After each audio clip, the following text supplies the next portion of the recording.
Verilişin baş sponsoru Kalsi D3 Nikamed.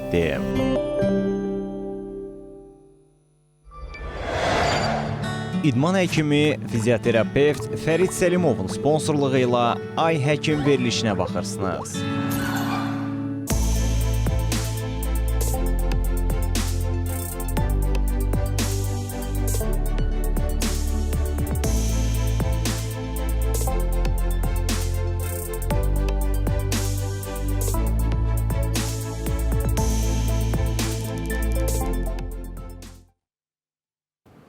Ay Həkim davam edir dostlar. CBC Sporta baxırsınız. Studiyada Doktor Tutu Zeynalıvadır. Bugünkü qonağımız Almaniyadan gəlib. Azərbaycana Almaniyada ixtisaslaşmış qulaq, burun, boğaz və üz plastik cərrahı. Həmçinin Almaniyada şöbə müdürü olaraq da fəaliyyət göstərir. Doktor Cavid Hüseynzadə studiyamızın qonağıdır. Biz Almaniya və Azərbaycanı müqayisə edirik.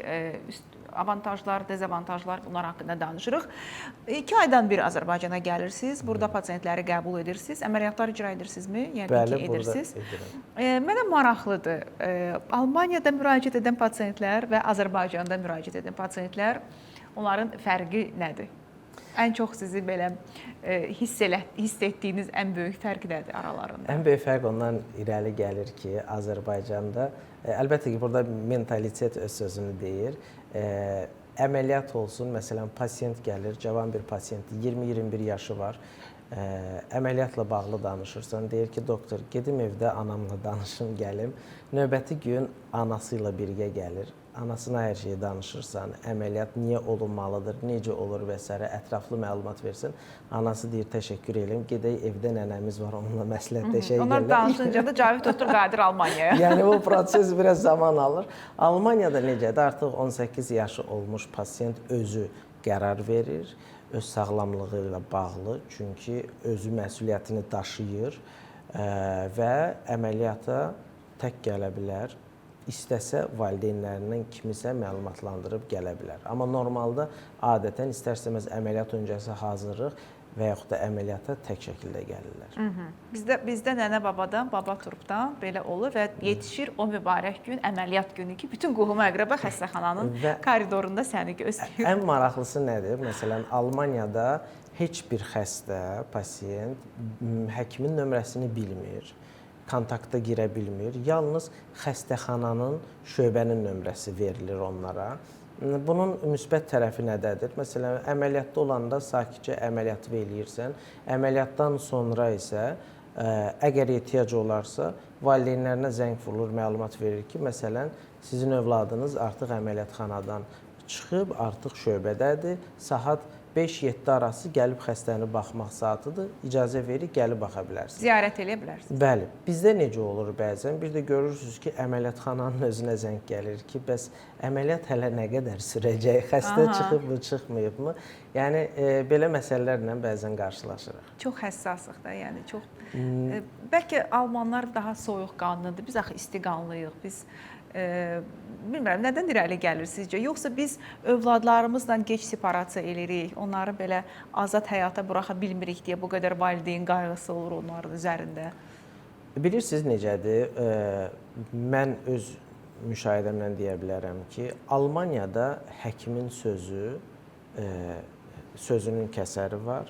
Əgər bir həkim pasiyentə deyirsə, siz əməliyyat olunmalısınız və biz sizi əməliyyata götürməliyik, müzakirə olunmur. Müzakirə olunmur. %90-95 müzakirə olunmur.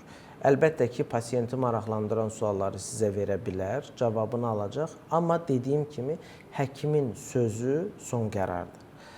Azərbaycanda əfsuslar olsun ki, artıq bir neçə dəfədir gəlirəm, görürəm ki, biraz güvənsizlik var.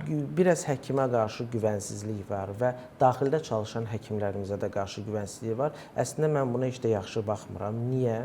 Çünki Azərbaycanda çalışan çox güclü həkimlərimiz, çox savadlı həkimlərimiz var. İnandırım sizi ki, Avropa miqyasında və yaxud da biz gedirik dünyanın başqa ölkələrində də kurslara və s. o səviyyədə olan cərrahlarımız var, həkimlərimiz var. Mən özüm də belə bir problemim olarsa hər zaman Azərbaycanlı həkimlərə müraciət eləyirəm. Hətta Azərbaycanda olan dost həkimlərimlə də müzakirə edirəm hər hansı bir problemi, mənə və aləmlə bağlı məsələlərə. O yüzden də mən çalışıram, burada çalışdığım müddətdə biraz bizim insanları da bu barədə maarifləndirim ki, heç də xaricdə olan bir həkim savadlıdır və yaxud da bunun gördüyü iş %100 bir nəticə verəcək deyilən bir şey yoxdur. Yəni biz tibb sahəsində çalışırıq. Tibbdə 100% garanti veriləcək bir məsələ yoxdur. Yəni ağırlaşma hər zaman ağırlaşma ola bilər. Orada da ola bilər, Azərbaycanda da. Eynən. Bizim Almaniyada təcrübəli professorların əlində də çox böyük bir ağırlaşmalar olub. Biz də onu görmüşük. Ya bu ağırlaşma Azərbaycanda da ola bilər.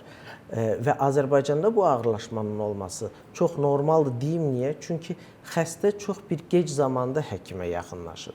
Bəzən olur ki, xəstə gəlib akut şəkildə bir iltihabi proses, məsələn, sinusitlə gəlir. Pasiyentə deyirsən ki, yəni mütləq şəkildə bu əməliyyat olunmalıdır. Pasiyent deyir ki, doktor, bəlkə bir-iki dərmanla yazasınız, bununla da müalicə olacaq, mən rahatlayacağam. Yəni söhbət artıq ağırlaşmış bir formada olan bir iltihabdan gedir. Bilirsiniz, yəni bu kimi həkimin işinə müdaxilə etməklər əslində sonucu həkim üçün deyil, xəstənin üzərində bunu görürük. Sabah problem yaşayanda da demirsiniz, mən antibiotik yazmanızı xahiş etdim deyə ağırlaşdım. Deyir, mən bilmirdim. Sən həkim idin, bilmirdin, belə ola bilər. Niyə israr eləmədin mən əməliyyata girim? Yox, məncə həkimin bir pasiyenti israr etməsinə mən qarşıyam. Çünki etik qaydalar var. Son olaraq da bayaq dediyim kimi bu o insanın şəxsi sağlamlığından söhbət gedir. O da onun məsuliyyətini daşıyır. Yəni belə yanaşma var. O yüzden mən sadəcə olaraq... Yəni xəstənin əlindən, misal üçün Almaniyada, deyək ki, pasiyent əməliyyata razılaşmadısa, nəsə bir yazı alırmı ki, sabah bir problem olanda burada həkim qalmasın problemin altında? Ümumiyyətlə, Almaniyada hər bir prosedur öncəsi, hətta üzə botoks belə vurulanda belə maarifləndirmə vərəqələri var. Orada mütləq şəkildə pasiyentin adı, həmin tarix və bir sıra ümumi suallar var, sağlamlıqla bağlı verilir. Əməliyyat haqqında ətraflı məlumat və əməliyyatda baş verə biləcək komplikasiyalar haqqında ən sadədən ən ağıra doğru hamısı haqqında məlumat verilir. Sonra xəstə də və həkim də ikisi də qol çəkərək əməliyyata razılıq verir. İşte əgər xəstə desə ki, yox doktor, təşəkkür elə, məni məlumatlandırdınız, mən amma əməliyyat istəmirəm. Okey, həmin maarifləndirici vərəqələrdə ayrıca bir punkt da var. Haradakı qeyd edilib ki, xəstə etiraz edərsə, həmin sahədə xəstə qol çəkir, həkim də qol çəkir, qeyd olunur ki, bəli, biz xəstəyə məlumat verdik, ağırlaşmaları barədə məlumatı bildi. Buna baxmayaraq, xəstə əməliyyat olmaqdan yan keçdi. Bu artıq yuridik bir kağızdır. Bu artıq bizdə protokollaşır, qalır istər digital və yaxud da ki, papkalarda. Həkimin də hüquqları qorunur pasiyentlə bərabər. Mən istəyirəm bir sual da verim sizə, amma qorxuram ki, bu burun əməliyyatları barədə danışmağa vaxtımız qalmaz. Gəlin burunla davam edək, sonra vaxt qalsa o sualı da verəcəm. Burun əməliyyatının uğurlu olub-olmadığını müəyyən edən kriteriyalar hansılardır? Bilirsiniz, burun əməliyyatı öncəsi mən həmişə pasiyentlərə deyirəm ki, baxın, bu yolla biz birgə çıxırıq və bu yolda da biz mütəmadi olaraq görüşəcəyik.